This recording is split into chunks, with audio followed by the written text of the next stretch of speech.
अजीत पवार के बाद अब कौन? महाराष्ट्र की राजनीति में दिलचस्पी रखने वाले हर किसी के जहन में अभी ये सवाल कौंध रहा है। पार्टी परिवार के साथ साथ सरकार में अजीत पवार के पास जो जिम्मेदारियां थीं, उन सभी को पूरा करना किसी के लिए भी चुनौतीपूर्ण काम होने वाला है। मंथन पार्टी में किया जा रहा है। मंथन इस बात पर कि क्या डिप्टी सीएम के लिए अजीत पवार की धर्मपत्नी का नाम अब आगे बढ़ा दिया जाए।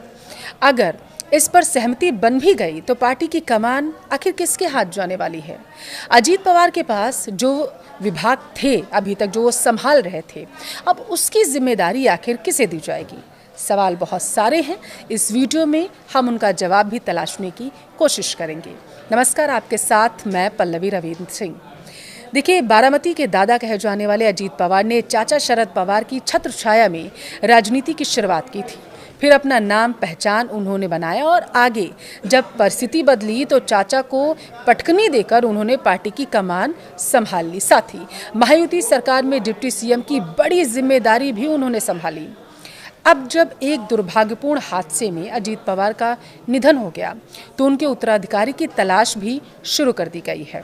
हालांकि अभी इस तलाश पर खुले तौर पर चर्चा बेहद कम देखने को मिल रही है सियासी गलियारों में, लेकिन दबी जुबान में कानाफूसी जरूर हो रही है। देखिए, बारामती के विद्या प्रतिष्ठान मैदान में अजीत पवार के अंतिम संस्कार के बाद एनसीपी के दोनों धड़ों के कई नेताओं ने उनकी पत्नी सुनेत्रा पवार से मुलाकात की थी। वो तस्वीरें सियासी गलियारों में उस वक्त चर्चा का विषय बन गई, सोशल मीडिया पर भी खूब वायरल हुई। अब मुलाकात के बाद यह चर्चा शुरू हुई कि नेताओं ने सुनेत्रा पवार को जिम्मेदारी संभालने के लिए शायद कह दिया है। हालांकि सार्वजनिक रूप से छगन भुजबल ने ऐसी किसी भी चर्चा का पूरी तरीके से खंडन कर दिया, लेकिन इसी बीच एनसीपी के कैबिनेट मंत्री नरहरी झिरवाल ने मांग की है कि सुनेत्रा पवार को डिप्टी सीएम बना दिया जाए। देखिए, सुनेत्रा पवार इस समय राज्यसभा सांसद हैं और नरहरी झिरवाल के बाद एनसीपी के प्रदेश उपाध्यक्ष सुरेश धुले ने प्रफुल्ल पटेल और सुनील तटकरे से सुनेत्रा पवार को पार्टी का राष्ट्रीय अध्यक्ष नियुक्त करने और उन्हें तुरंत ही महाराष्ट्र का डिप्टी सीएम बनाने का आग्रह कर डाला है। अब यहाँ आपको ये बता दें कि खुद अजीत पवार के परिवार से ही 3 दावेदार सामने आ रहे हैं। आइए इनको जरा विस्तार से समझते हैं। पहली है सुनेत्रा पवार। अजीत दादा के निधन के बाद उनके उत्तराधिकारियों की लिस्ट में सबसे ऊपर इन्हीं का नाम आ रहा है। सुनेत्रा पवार को पार्टी की कमान देने के साथ साथ सरकार में डिप्टी सीएम की जिम्मेदारी संभालने की मांग की जा रही है। दूसरा नाम सामने आया है पार्थ पवार का, जो अजीत पवार के बड़े बेटे हैं। पार्थ ने दरअसल 2019 के लोकसभा चुनाव में मावल सीट से चुनाव लड़ा था। हालांकि उन्हें हार का सामना जरूर करना पड़ा था। अब बात जय पवार की करेंगे। एनसीपी में अजीत पवार के उत्तराधिकारी के रूप में उनके छोटे बेटे जय पवार का नाम भी चल रहा है। हालांकि वो फिलहाल पर्दे के पीछे से ही काम संभालते नजर आ रहे हैं। अब ऐसा नहीं है कि सिर्फ परिवार से नाम सामने आए हैं। अजीत पवार के परिवार से बाहर से 3 दावेदार हैं जो चर्चा में हैं। इनमें सबसे पहला नाम है प्रफुल्ल पटेल का। एनसीपी के मौजूदा कार्यकारी अध्यक्ष प्रफुल्ल पटेल इस समय एनसीपी के कार्यकारी अध्यक्ष हैं। एनसीपी में अभी वो सबसे अनुभवी चेहरा हैं। अजीत पवार के विद्रोह के समय पटेल ही उनके सबसे बड़े रणनीतिकार थे।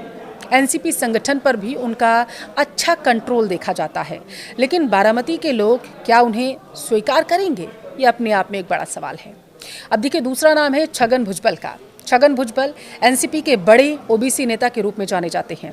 अजीत पवार के उत्तराधिकारी के रूप में उनके नाम की भी चर्चा तेज हो गई है। भुजबल लंबे समय से महाराष्ट्र की राजनीति में सक्रिय हैं और उन्हें पूरे प्रदेश की राजनीति के बारे में जानकारी भी है। तीसरा और सबसे महत्वपूर्ण नाम है सुनील तटकरे का। अब जो जानकारी सामने निकल कर आई है उसके अनुसार ये कि सुनील दत्तात्रेय तटकरे की गिनती अजीत पवार के बेहद करीबी नेताओं में की जाती है। वो रायगढ़ निर्वाचन क्षेत्र से लोकसभा सांसद हैं। तटकरे इस समय एनसीपी यानी कि अजीत पवार गुट वाली एनसीपी जो है उसके महाराष्ट्र राज्य के अध्यक्ष हैं और उन्होंने राज्य सरकार में वित्त, ऊर्जा और जल संसाधन जैसे महत्वपूर्ण मंत्री पदों पर कार्य भी किया है। इस सब के बीच एक और एंगल है जो सियासी गलियारों में चर्चा का विषय बना हुआ है, वो ये कि क्या एकजुट हो सकती है पवार फैमिली। दरअसल जानकारों का कहना है कि अजीत पवार ने ऐसे संकेत दिए थे, एनसीपी के 2 खेमों एक हो जाएंगे। हालांकि उनकी दुखद मौत ने पवार परिवार को गहरी चोट दी है। अगर यह अजीत पवार की इच्छा थी तो निश्चित तौर पर परिवार चाहेगा कि पार्टी एकजुट हो जाए। अजीत पवार के निधन के बाद शरद पवार ने अपनी प्रतिक्रिया में कहा था कि महाराष्ट्र ने बड़े और कड़े फैसले लेने वाले एक नेता को खो दिया है। देखिए, इसमें कोई दो राय नहीं है कि पवार परिवार को इमोशनली एक बहुत बड़ा झटका लगा है। इस हादसे ने पूरे परिवार को एक साथ अब लाकर खड़ा कर दिया। ऐसे में यह संभावना भी बन सकती है कि दोनों खेमे में एक दूसरे में विलय कर लें, दोनों खेमे एक हो जाएं।